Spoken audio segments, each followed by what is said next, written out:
masolo ya mboka, masolo ya mboka. Masolo ya mboka moko émission na bino bolingaka mingi, émission na bino ezalaka wana pona kopesa bino actualité nyonso ya mboka na biso. Tozali awa en direct ya Mbujimai.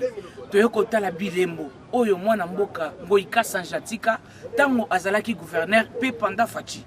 Tozali déjà awa, bozomona déjà que tozali déjà en direct ya stade Kashala Bonzola. Bino moko boyo kana population des ali koloba concernant les cambo etali stade. Apparemment stade comme négligé. Bazo ça les sous entretien en stade T. Récemment awa Ngoi Kasanje auti kotinda pelouse. O bazo benga pelouse synthétique pour batia na kati ya stade. Mais ngai na koloba mingi te ka de to saka na terrain, bozona une population et bengo to kutana na si.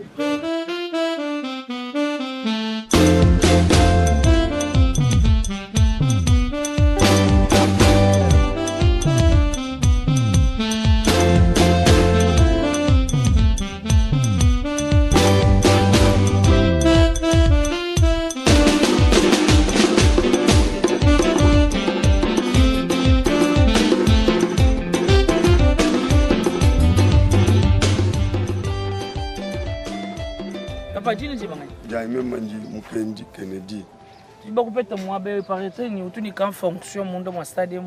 Ah même Manji commandant wa stade. Gudi gestionnaire mais Ken Preto. Gudi Hambelu même Manji Mwabeu comme commandant wa stade.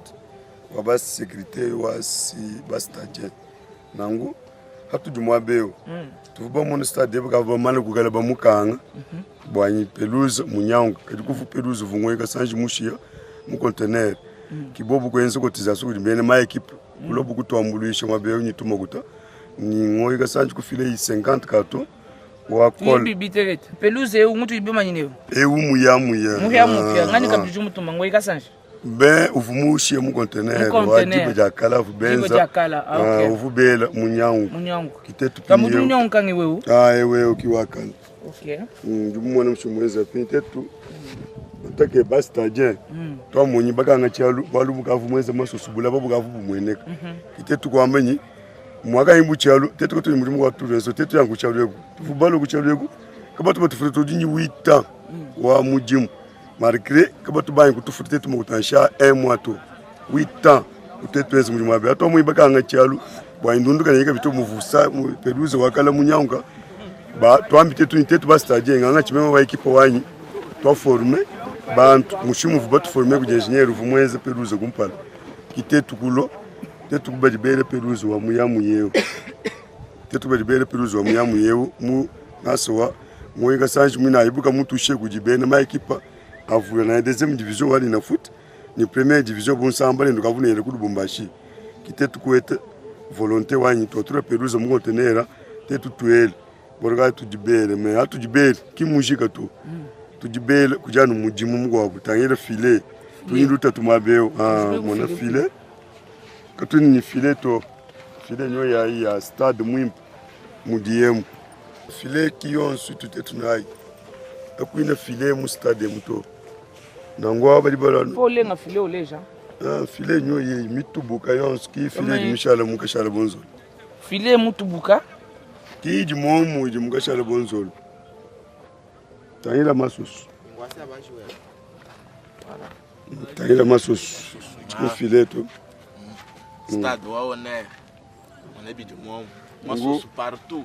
Nango watu jibela peluze eu. Tujiba mwele mu volonté wa tetu banangi ba biandundu. Tufu babunyi bikole.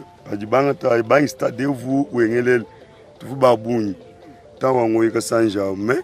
Pinye watu bashare to muyanu bantu tamanyi e stade wa Ngoi Kasanji udi sunga mili nkacha Ngoi umbuka gouverneur kakutu muntu tudi intéressé beaucoup longolo la stade ko entretien to anonde nuka yenu bato ngabe beyere bali ba manyi tetu bintu bantu ba Ngoi ba manyi tetu tudi bantu ba Ngoi wa politique ujuende mu Mbujimai mais tetu tudi bantu ba Ngoi to tuje tu bantu ba bana ba mu Mbujimai balele munemu Badibana kuza bandu tetu balanga sport gaji balibo batu batuete mu politique tuju bantu ba Ngoi borugai tetu bashaba so mwa betu 150 tubasha pinye 25 awu chin balanga sport buko abo balwa bwanyi malwa party bagaji bai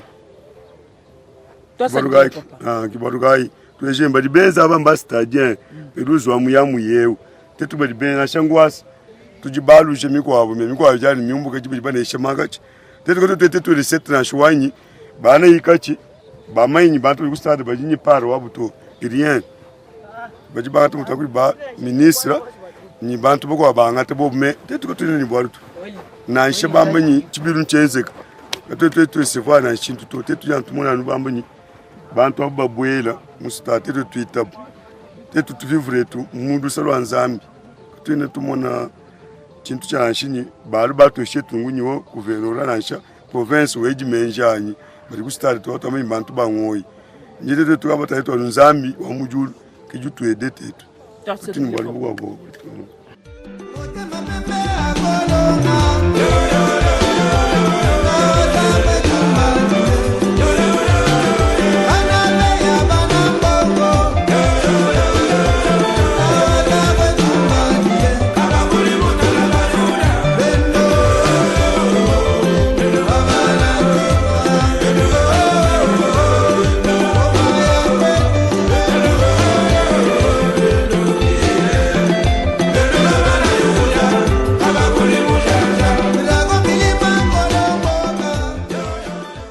Bonjour papa. Bonjour maman.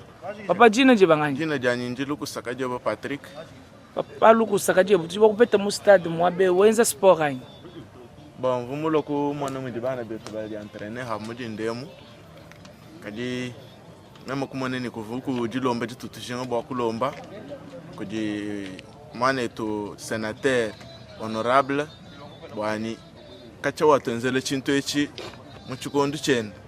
Jusqu'alors que kwena muntu di mumo yeka bwani di mwakala wendo cha entretenir bwani chikala en forme to mutu shila ka shekanen hatu di tuchimona tudi tumuvuluka tulomba ni ikala kutwelela meji kuchikondu kumusangu bwani atulongo loko ku chinto echi hatu tokola championnat di mumpata kwena muntu di mwanju kwele meji amwa kutulongo lele chinto echi bwani championnat di mwaku kuna ikabimpa to ki me indambo mvunjin kulomba kuji sénateur wetu. Papa weto? Weto mama. Jina je bangani? Ya meme ndi Kalonji Flori. Kalonji Flori, tu bakupeta mu stade mwabe wenzi bebe chini. Mema ndi ngenza muji mwara sécurité au stade. Tout travailler mwabe wo. Les tu bakupeta stade ukaji négligé. Mais tandis que nous tu non sécurité mwabe. Stade négligé. Le gouvernement provincial, le gouvernement central, bien batanda stade to. Modèle wani, mfungu ika sanji mwiba stade, anu yengu yawo, kutiba kushikisha stade. Anu ngweka sanji mwele menji, kai mwele menji to stade do, uja nufa son ujiba muleke lele wewe. Wa stade defu munyao kabikol, kuimakisha ni championnat. Anu ngweka sanji yawo ni ma club etofu munenwemo, ama deuxième ligue. Wala tabulunga ilwani tulongesha stade wewe ngwasanji kote ilusalo wabunyi wakati isha tukutonto akol kutu eshaini pelouse yende ya tanyi 4 kulo ya pelouse bwa kushikisha na yi stade kala to amana championnat kachi mana stade munyango kabikol stade kumwimpoto anu tutromba ngoika sanji anu yeye mutwele ko kumenji bwa mani alongesha ko stade wali yeye yakayimwela menji to kona mwa muntu ulwa kulongesha stade to wali yeye tutubamani utibyanse biyele yengende kuwa kwenza chintu echechi kayimwenza to chinyanga chano bwanu nchilekelela jamba ni mulicha ngoyi ani yengo yawo ulibwa kwenza kayimwenza to chinyanga chonso waye bishu byetu tubamana bya province kayimwenza to muni mbwa mutuni malu mutini lus watu bamani tuni lus atutangila koko ni tetu batwenza muri mu stade atwele koko menji atana koko ni stade wenda ulimusheye wale stade kajine dende jango stade ngo ikasanji.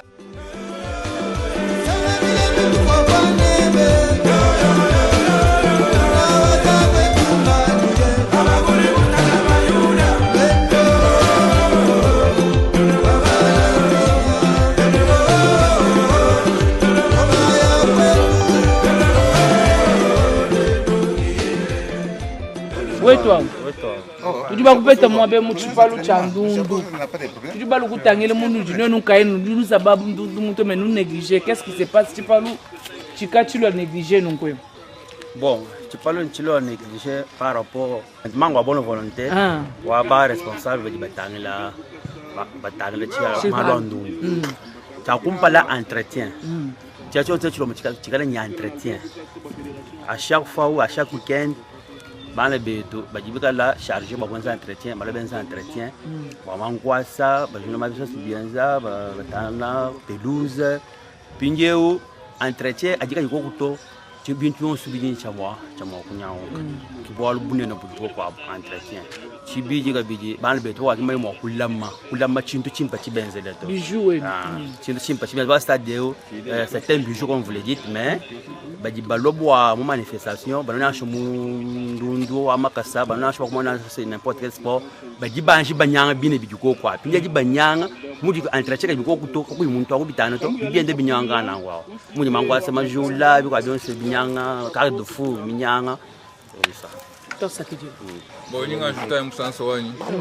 njumu mona na shukustada wa martir bari benza mujumu wabu mbantu badi travailler mu bitonja sport kabe mnu badi benza mujumu wabeu kabe ne peto kabe na shimbamba manya na shini bantu abo bilambi bifika to kaba tuna shi 100 francs to bitulombo bwanyi bo bantu abo nango ba woje muji bitonja sport beta matrikina mujumu banje nsaka bingo to sakije bon njumu mona ka bidifile mo bona avant fait côté wakazo kona ka ngani pelouse jendi la muka kakwena makol aliba kwanza entretien to bon pinjo katwele ni muntu ujinyi moyo mwimpa apart ngoye kasanje to ani ngoye kasanje ayo kuto terrain mufu iwalga tutulomba bwanyi to gouvernement provincial à soutenir des mijumu ya stadio.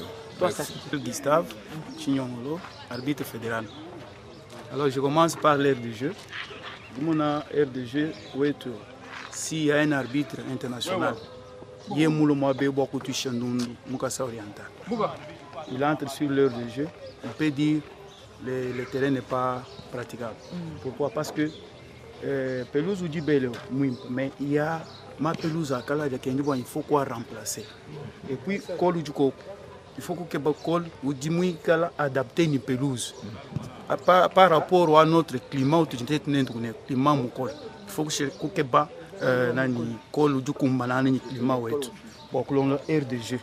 Le RDG, c'est très bien, sans bien pour recevoir ma match national na foot. On voit l'équipe non RDG comme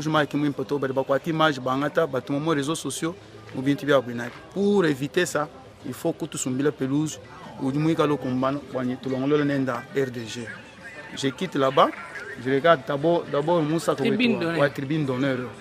Chaque fois, malata du quoi. Quand on adapte le climat, tout est tourné de connaître. Climat tout est tourné comme col. Alors il faut que les malata du kumbana bokoye la moabeo. De deux, ou bandi chez Moussa keo. Parce que quand on a un espace où il y a un loi, le sang bois, le loup du chintu, c'est pourquoi tout mal à tête toujours chaque fois. Alors il faut que bandi chez Moussa keo moulu, aussi espace pour revoir ni ban ingénieur pour moi côté aider. Je peux demander pour di honorable Ngoïka Sange. En tout cas, depuis que Kachumbuka Kayi gouverneur, nous sommes tentés de souffrir en ce qui concerne notre stade ici. Quand on a une administration, nous avons complété le terrain. Depuis que Kachumbuka gouverneur, stade est entretien, tout le temps, le stade, il y a une volonté de stade, mais mais beaucoup de temps, nous, gouverneur, nous avons une volonté. Nous travailler mais stade arbitre tout c'est parce que moi aider tout le monde tout ça comme condition voilà ce que je pouvais ajouter.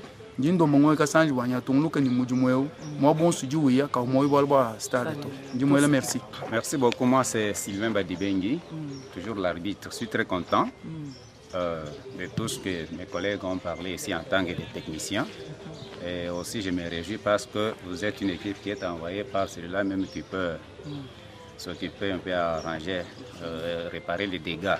Mon problème est celui-ci, tout ce qu'on a avancé ici par mes collègues est bien. Maintenant moi, parmi l'innovation, je souhaite à ce que la machine qui doit chaque fois arroser ce terrain ne puisse pas manquer. Parce que partout quand on parle, un terrain comme ça, il y a toujours une machine là qui doit arroser son terrain presque chaque week-end ou chaque un mois de soir comme ça. Je prends l'exemple typique à partir de lui-même, Ngoïka Sanji, quand il était du côté Chikisha. C'était une pelouse naturelle, mais on avait vu comment il l'entretenait. Il y avait un camion là qui venait avec de l'eau. On ne sentait même pas qu'on est dans une saison sèche. Alors des histoires comme ça peut quand même arranger une équipe de la maintenance, comme nos stagiaires qui sont ici, et aussi les faire avancer dans l'expertise en la matière, parce que ce terrain ici est réparé par eux-mêmes sur place. Mais si, par exemple, ils prenaient les soins de les faire avancer dans une expertise qui convient, ça sera toujours bien. Sinon, ceux qui sont déjà avancés ici, par mes collègues, tiennent quand même compte. Surtout nos tribunes. La toiture n'est pas appropriée à notre climat, nous. Ça, il faut mettre l'accent sur ça. Cette toiture ne convient pas. Il faut quand même des tôles qui conviennent avec notre climat. Voilà un peu l'ajout. Même moi, nous n'avons pas continuer le reportage sur la campagne. Merci.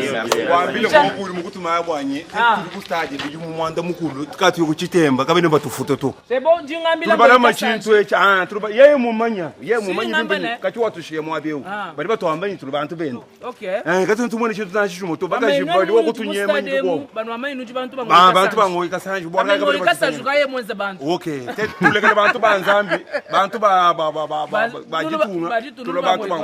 c'est bon, ngoyika sanje mukulonda nushalo koko bimba umwambila ni bathu bele peluza abo baje bakulaba nungwe bavuyi mu wete mutyale bele peluza baje bakulaba nungwe atolele kokumenji batohambi bikole bethu acho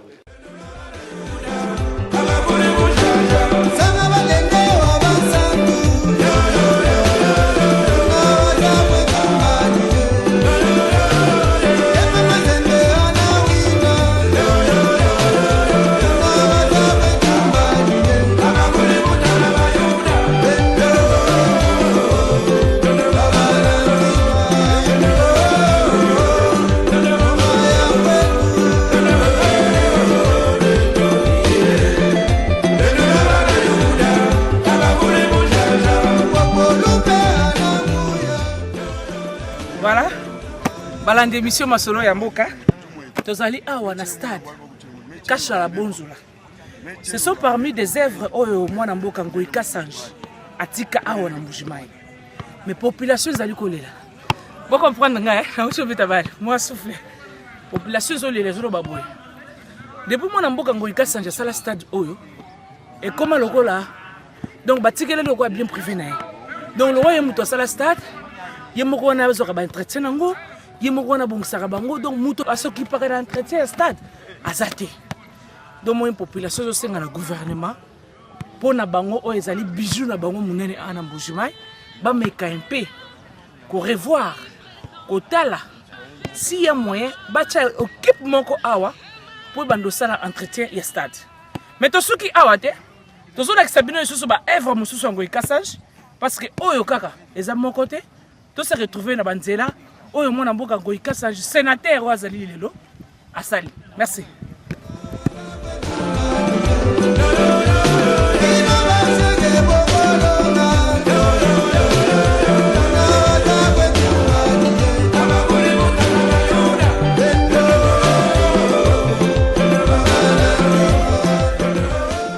Nous sommes déjà là, fidèles téléspectateurs, toujours sur le terrain. Et c'est bien que le reportage en émission continue.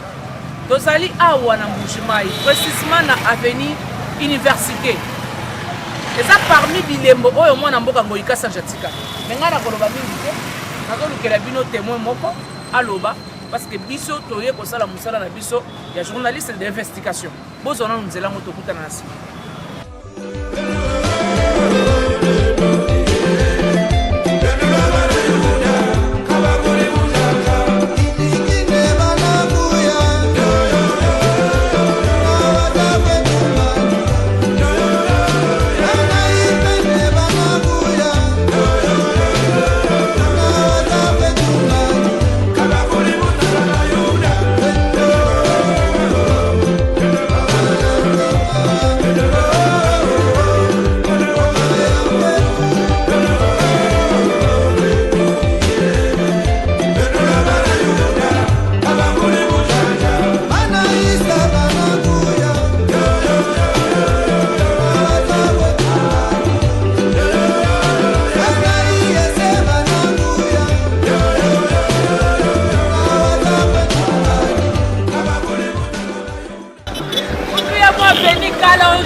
Bushimai, tout le monde venu Kalonji, tout le monde a vu tout le monde, il a senti Bushimai. Mana ini nous les cria. Bushimai, Bushimai. Nous mona nous taille.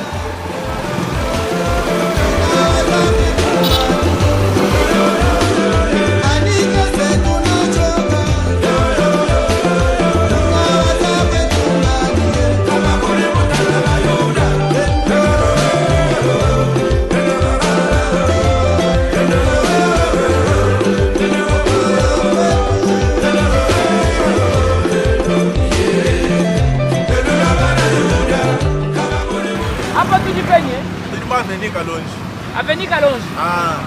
Nani utumweza nani avenue Avenue ulongolola kujimoi kasanji abuyi gouverneur. Abuyi gouverneur.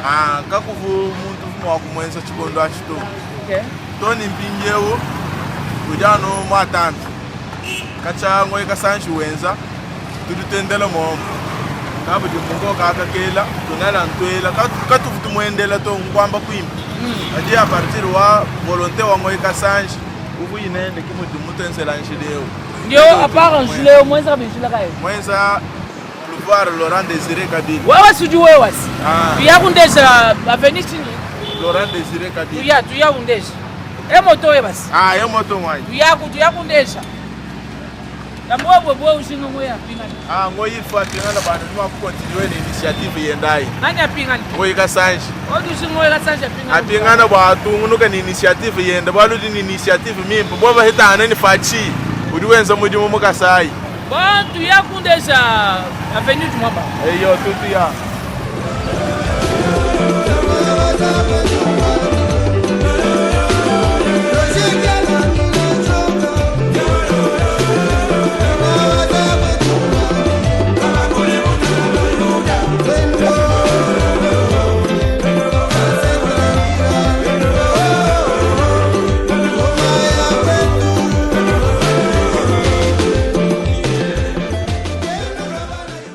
Tokomi na boulevard Laurent Désiré Kabila. C'est parmi bilembo oyo mwana mboka ngoi kasanji atika tango azalaki gouverneur. Na yebisaki bino tokotambola na bilembo nyonso lelo ya ngoi kasanji. Bino mo bozomona boulevard atika. Bozomona musala malamu asala. Ti lelo population Bushimai ezolela ye. Bazolinga kutu, bazosenga na chef de l'État bazomisa sous gouverneur. Mais tokutana na assemblée provinciale.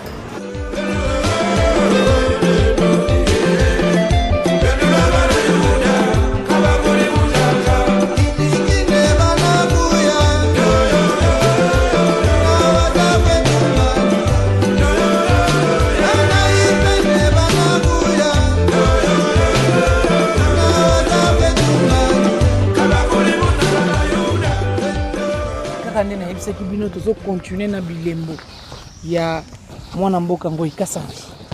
Tokomi awa na assemblée provinciale ya Mbujimai, toleki député Henri abetela biso na lisolo.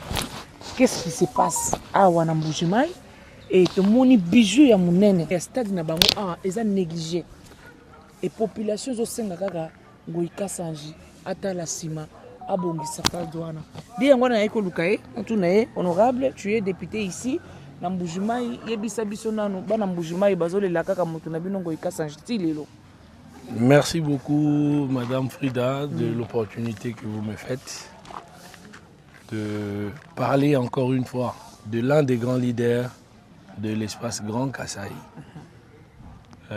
Les chouchous des Kasaïens, on l'appelle Tchobécha. Tchobécha, voilà. Je veux dire le bitter, le numéro 9.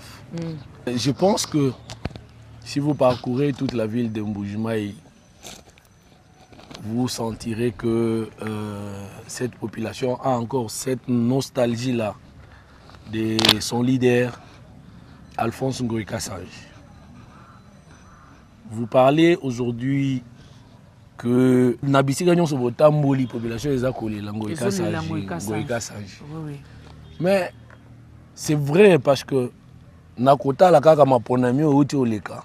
Il y a solo population et Izali na posa Ngoï Kasanji azalazala. Il est l'unique qui est élu à tous les niveaux. à la députation provinciale, à la députation nationale, au sénatorial. Triple brassard. Ce n'est pas une mince affaire et vous ne trouverez pas 2-3 personnes élues de la même façon que lui. C'est-à-dire que la population est reconnaissante envers les loyaux services que l'honorable Ngoï Kassanji est en train de leur rendre. Vous parlez aujourd'hui du stade, mais le stade, c'est un chef-d'œuvre. Tout Kassaïen en était fier. Je vais vous raconter dans quelles circonstances l'idée de construire le stade est venue. J'aime Ngoï Kassanji pour son sens managérial. Et c'est un leader révolutionnaire. Nsanga Balende est en train de jouer les matchs dans la compétition africaine. On dit que les stades qu'on avait n'étaient pas viables. Il n'y avait pas de moyens, il n'y avait pas de billets pour ça. On joue à Kinshasa, on nous trahit par nos frères. On va à Lubumbashi, la même bêtise. Le monsieur rentre, il s'est dit pourquoi nous ne pouvons pas faire notre stade chez ici, nous. En Bujumaï. Les gens sont venus, non, excellence, les moyens. Il dit les moyens n'a jamais été un problème. C'est d'abord un problème de la détermination et de la volonté de faire. Commençons les stades, sans argent.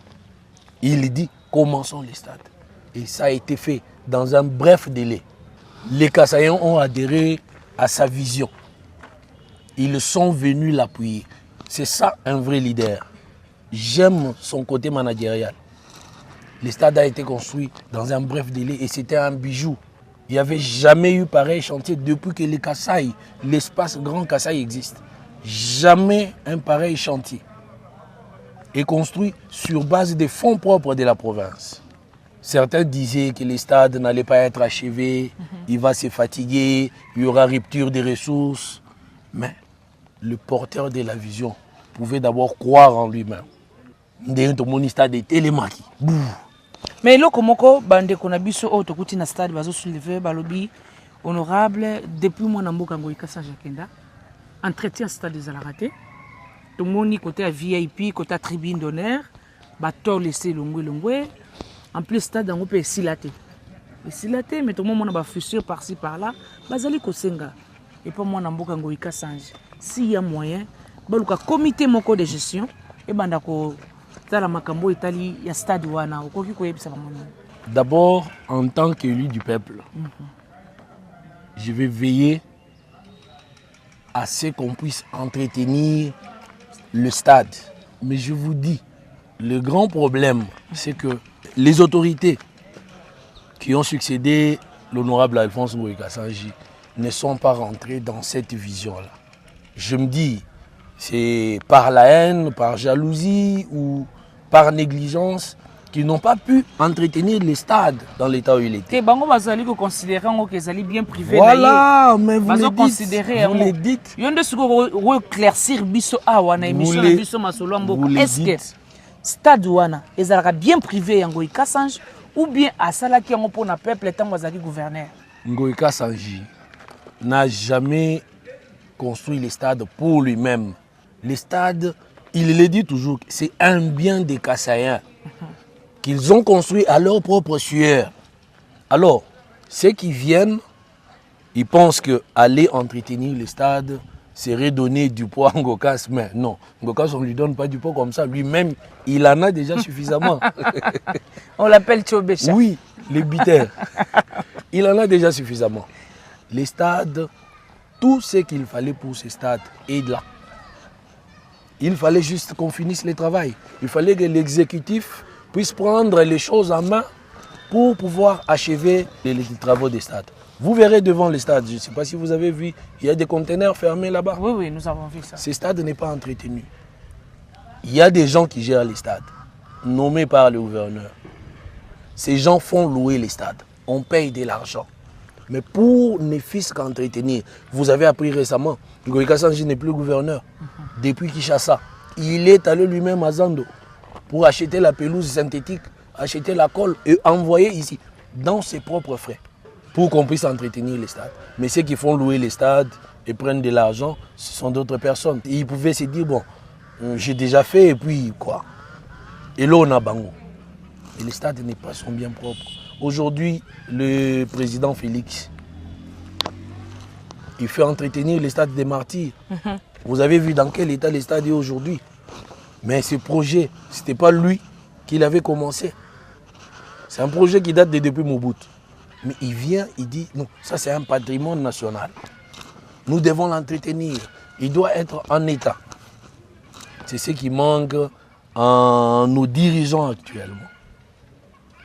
C'est ce qui leur manque. Alors, j'en profite aussi de l'occasion pour les interpeller, leur rappeler que ce stade n'est pas un bien privé de M. Ngoï Kassange. Ce stade est construit pour le peuple kassaïen.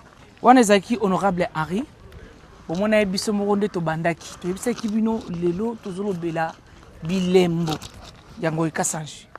Asali makambo ebele awa na Mbujimai. Mais ngai nazotala ba point o ezali kitoko malamu pona koyebisa public que mwana mboka salaki musala na ye nata na ye. Pe azali ko continuer ko sala. To soki lelo na masolo na biso ya mboka ya lelo spécial émission na honorable Henri à Kinshasa, awa tozana Mbujimai na assemblée provinciale. Je serai là en direct. En direct. Donc spécial masolo ya mboka to enregistrer na honorable Henri nakin pona masolo na biso ya lelo esuki awa bilembo ya Ngoï Kassange. Toyaki na Mbujimai po totala makambo ngo o toyokaka. Est-ce que zaka ya solo to pezaka lukuta? Mais bino moko totamboli na bino moko bomoni ba venir bongisa, bomoni bi avenir université, avenir Kalonji, boulevard, totamboli par-ci par-là. Mais ya misusu pe to koki kolobate. Babingo kasa bongisa lo bois ko moko bois kanga ngo rose moko bois. Mbala wa Chitolo. Voilà. To boy ko kena bino na mbala wa Chitolo, mbala wa Chitolo. C'est moi qui ai la bino. Un vieux ravin. Voilà. Un vieux ravin. Emela Batou. Emela Batou mengoka sa télévision. Mapangu. Vieux de plus de 33 ans. Donc to boy ki okende kuna parce que boyolo ba non c'est de trop. Bino mo déjà boy ba témoignage Ngoï Kassange. Il a laissé les empreintes partout hein. Partout. Pas seulement au Kasaï oriental actuel, mais les Kasaï oriental ancienne configuration. Si on va à Mweneditu, on va à Luputa, on va à Kabinda, Losambo, Lodja, Lomela, Lubefu, partout vous trouverez les empreintes laissées par le gouverneur Ngoï Kassange. Donc si un jour le temps y a, on fera vraiment. Bientôt là on sera à Kananga, donc il y a la sous bilembo ya Ngoï Kassange. Pourquoi pas Mweneditu parce que bana Mweneditu avec l'honorable Charles Guillaume Moucha. Tozo ya wana na Mweneditu et toko profiter pour la lisusu bilembo kaka ya gouverneur Ngoï Kassange, ancien gouverneur. Merci beaucoup mwana mboka Henri. Tokomi na suka ya masolo na biso mais spécial émission masolo mboka na Kinshasa. Photo betango. Ezaka masolo mboka. Merci beaucoup. Merci bien.